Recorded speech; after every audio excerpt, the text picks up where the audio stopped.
Hello and welcome to A Cat in the Garden. And today I want to show you guys how I pack plants for shipping.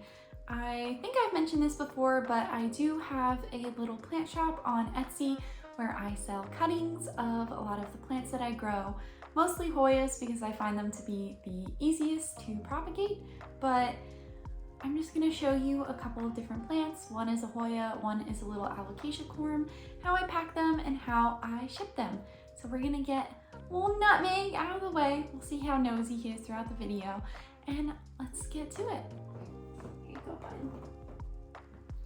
So the first thing that you need is all of your materials. Obviously, you're going to need a box. I also use the plastic wrap, cling wrap, saran wrap, whatever you want to call it.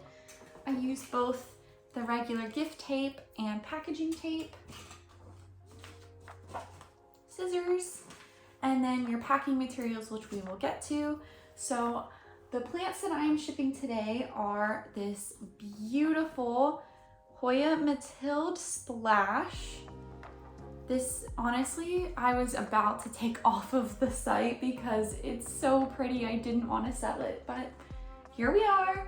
And then this little alocasia mellow corm in there, in the middle here. This I already have packed up because of this. It's just kind of living in this situation right now, but I'll just kind of briefly go over what I do. So I take these little condiment cups, fill them up with moss, put the corm inside, but I put it deep enough so that the top doesn't touch the lid.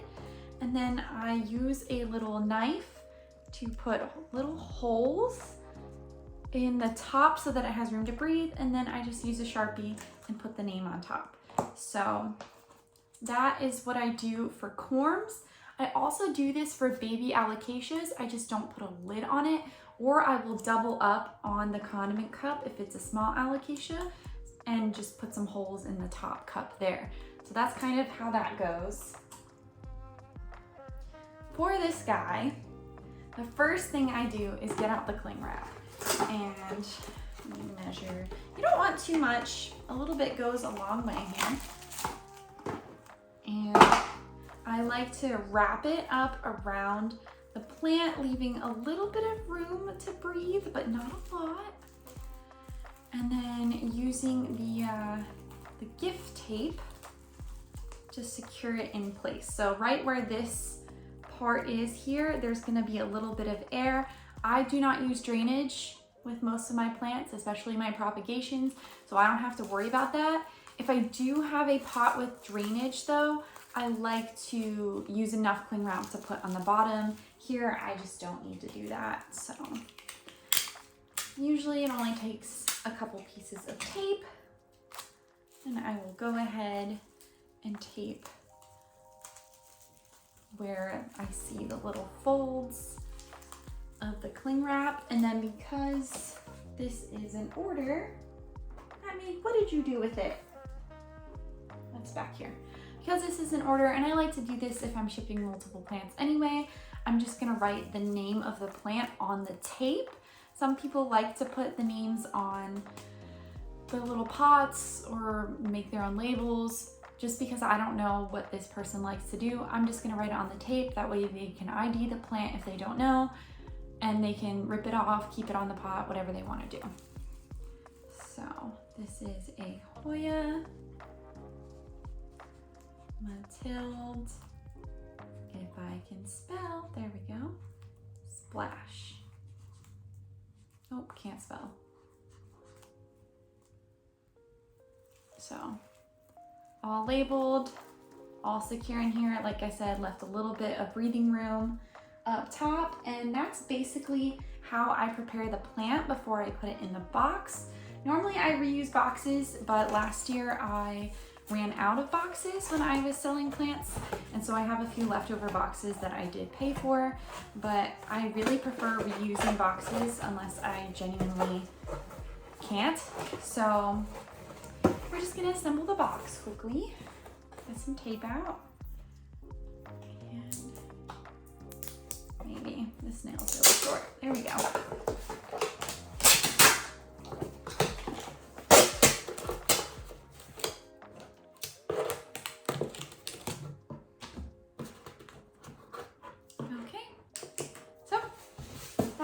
pretty easy.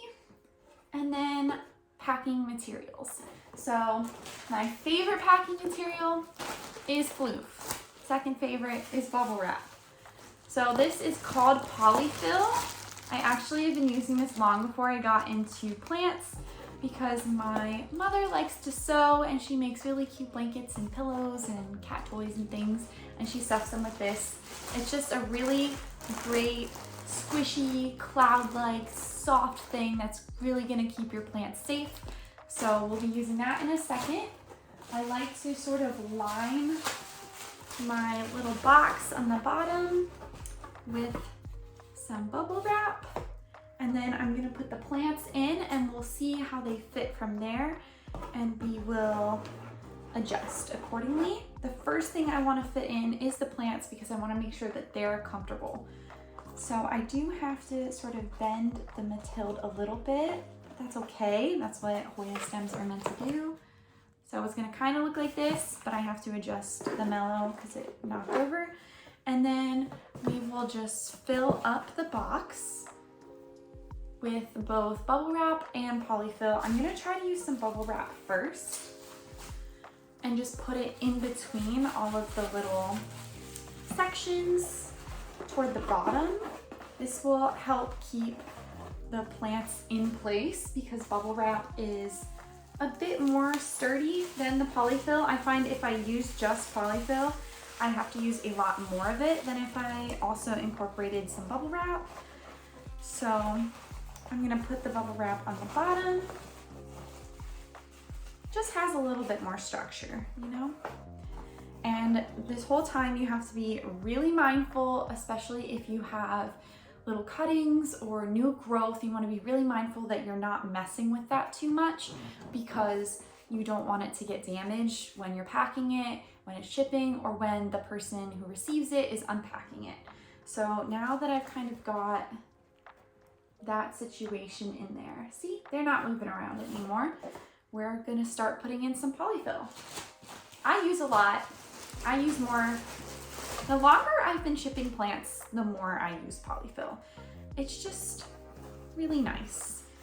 And I like to sort of, if there's a piece of the plant that is touching the edge of the box, I like to try and put polyfill in between that, especially if it's cold outside or if it's too hot. It's just kind of insulating it.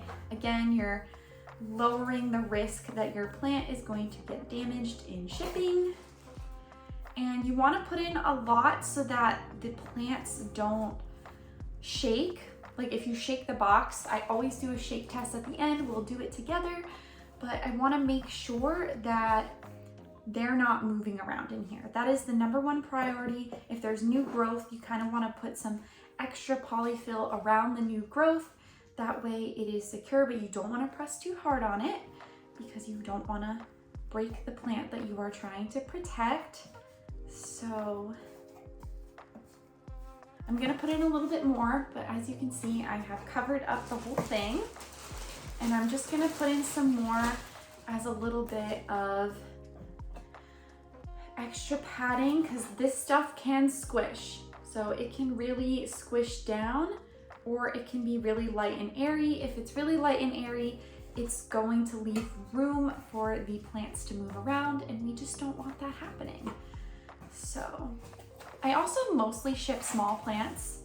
So if I was shipping a larger plant, I would use other things like packing paper, more bubble wrap, but the same concept where you really want to put floof around the plants. So we're shaking it. There's a tiny bit of movement where I think a pot is touching the side of the box, but as I was shaking it, I really didn't feel anything moving around, so that is safe to go. I do have a little order packing slip and a note that I left the person, but I'm not going to show you guys that for privacy reasons. I will say though, it's going to San Diego, so I know that there is absolutely no issue with the weather or anything. Sometimes I put the slips on top, sometimes I just kind of sneak them down the side. It kind of depends the position of the plant in the box and how big the box is. So that's what we've got, just a little reminder, and we are going to close up the box really quickly and tape it up, if I can find the tape. There's stuff all over the place, I swear. I always make a mess when I'm packaging plants, but you know, if you're not making a mess out of something, are you doing it right? Because cooking, planting, packaging, it's all messy, and that's okay. So this is it. This is the box, all good to go. Plants aren't going anywhere, and I'm just gonna put the Etsy label on it and we are good to go. I'm not gonna do that here though because there's addresses on there obviously, but that is how I pack my plants for shipping. So that is going to be it for today's video. Thank you so much for watching. Let me know if you have any more questions about packaging plants in the comments below. I'm happy to answer any of them or do another video in the future packaging a larger plant if you have questions about that. But if you like this video, make sure to give us a thumbs up down below and subscribe so you don't miss anything from me and Nutmeg. Thanks again, and we'll catch you in the next one.